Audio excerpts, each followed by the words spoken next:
When you become a leader, you become dinner table conversation. Welcome to Legacy Lounge, the podcast where you'll discover how to lead with purpose and build a legacy that matters. So if you're ready to step into your full potential, show up authentically for yourself and others, and create a lasting impact on the world, you're in the right place. Let's begin.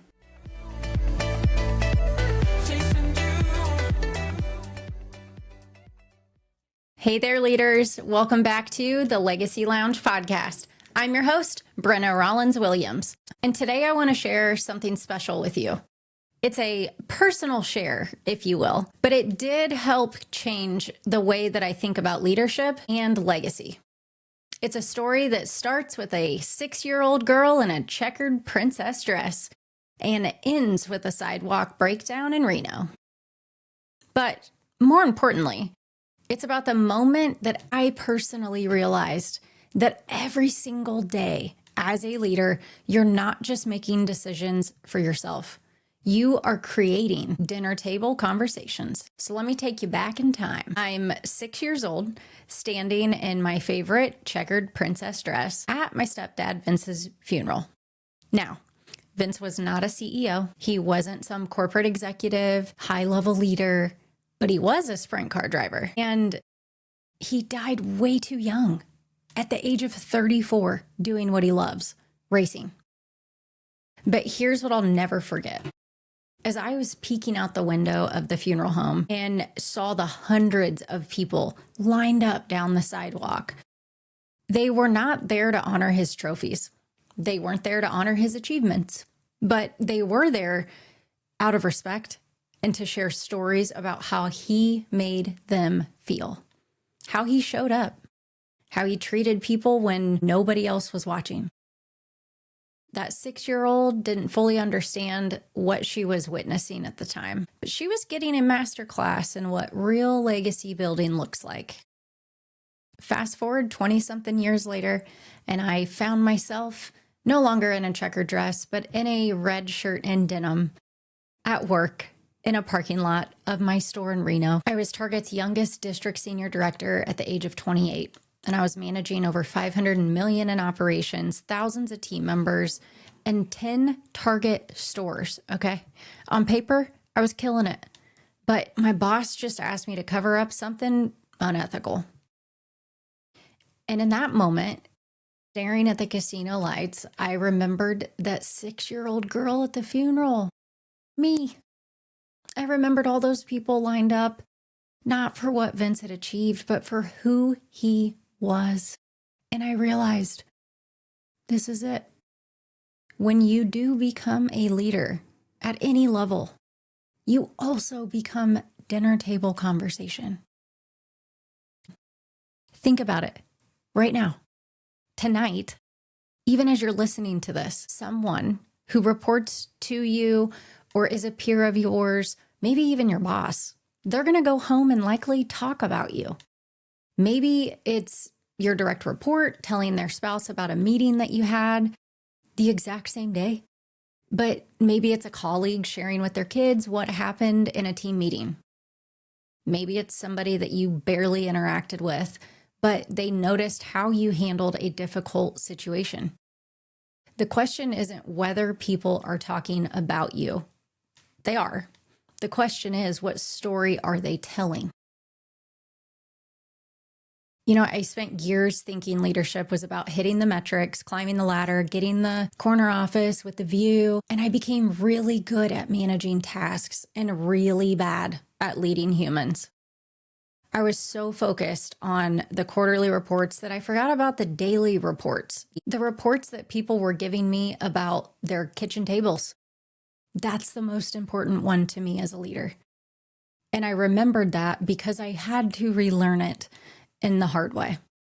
Your leadership legacy is not built in boardrooms, it's built in moments. The moments when someone makes a mistake and you choose curiosity over criticism in that moment. The moment when budgets are tight and you choose transparency over allowing people to spin. The moment when no one is watching and you choose integrity over convenience even if it's being pushed on you from your boss. So let me ask you something. If your team members went home tonight and they talked about you at dinner with their family, their loved ones, what story would they tell? Would they talk about a leader who saw them as a human that day and not just as another resource, as a means to achieve a work performance goal? Would they share about someone who creates psychological safety or someone who creates and amplifies anxiety? Would they tell stories about a leader who admits when they don't know something? Or someone who asks for their input and actually listens to the answers? Or do they talk about someone who's always right, always busy, always unreachable? Something to think about. Here's the thing about dinner table conversations. They are where the real truth lives. It's where people drop the professional masks and they talk about what really is happening to them and in their world. It's where your team members process their day, their frustrations, and their victories. And whether or not you realize it, you're often part of that conversation from an influence perspective alone. The beautiful thing, you get to choose what story they tell. So I want to share 3 questions that completely support how you can show up as a leader. I call them dinner table check-ins. And I ask myself these questions every single day. First, what energy did I bring into the room today? Because here's the truth. People don't just follow our instructions. They also follow our energy. And if you're stressed out, they feel it. If you're authentic, they sense it. If you're present, they experience it. Second question, did I listen to understand or to respond? This one's tough because most of us are already formulating our answer while the other person is still talking.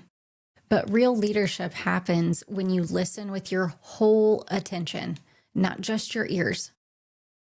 Third question, what did my actions teach about my values? Because people don't remember what you say nearly as much as they remember what you do, especially what you do when you think no one is watching. Your team always is. You know, that night in the Reno parking lot, I made a choice. I knew what I was going to be up against, and it led me to walking away from a 6-figure salary rather than compromise my values, take the severance package, sign the NDA, and go on my quiet way. It was absolutely terrifying. And I had no clue what I was going to do next, but I knew that if someone was going to talk about me at their dinner table, I wanted it to be a story about integrity and not just achievement. That decision led me into building what I have today through Legacy Fulfilled, and it allows me to show up as a servant leader to support you as a listener, you as a leader in the audience, you as an entrepreneur who just made that jump yourself and you don't know where to start. So whether you're a high-level corporate executive or you're an entrepreneur trying to figure out where to go next, helping other leaders create cultures that people actually want to be a part of is my jam. And here's what I've discovered. Magnetic cultures aren't built on policies or perks. They are built on leaders who understand that every interaction is creating a story that someone will tell. So here's your challenge for the week. I really want you to do something that might feel a little uncomfortable.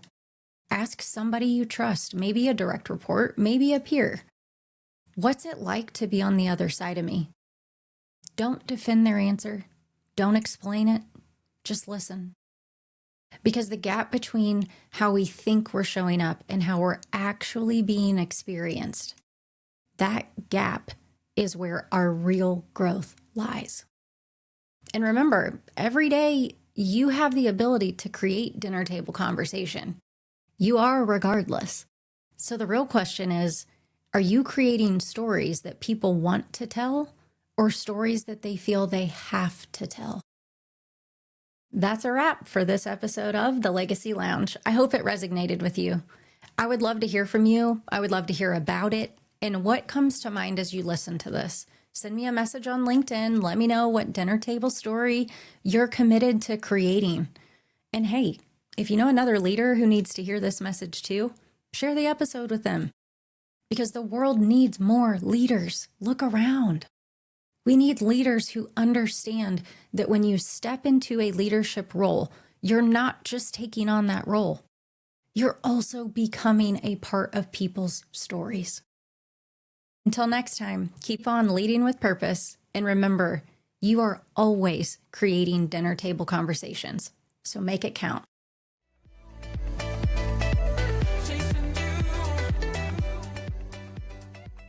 That's it for this episode of Legacy Lounge, a podcast dedicated to empowering you to lead with purpose. Remember, leadership begins with you. When you're connected to your values, strengths, and authentic self, you show up powerfully for your team, businesses, and everyone you lead. To authentically lead others, you must first lead yourself.